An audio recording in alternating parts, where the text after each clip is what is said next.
Assalomu alaykum hammaga. Bizlar Shovot tumani Sputnikdamiz. Ko'p qavatli domlada. Bu uyimiz 3 xonali ekan. Stenli ataplini o'tirib berdik. Monix degan 150 kilovatlik kotellarimizni qo'yib, stabilizatorlari, reduktorlari, gaz filtrlarini qo'yib, gazlarni tortib, issiq sovuq sularni mulab berdik. Uyimizda bu şey 13 milyon so'm pul chiqdi. 35 shtuk batareya qo'yildi. İkinci batareyamiz Leningradga sistemada addan turibni deb o'tirganmiz.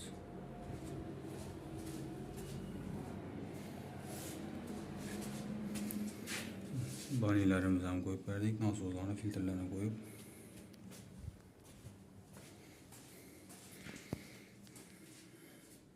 Spalnimiz.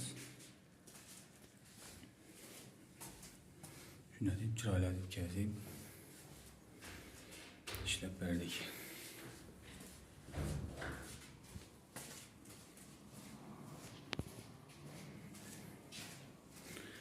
Stenli atapleniya, gaz atapleniya, kömür atapleniyelik hizmetleriniz olsa, pesen nömerlerini kaldıramiz. Bağlana arasıyla. Bu uyumuzda hemen her ses özlerimizden oldu. 13 milyon pul çıktı.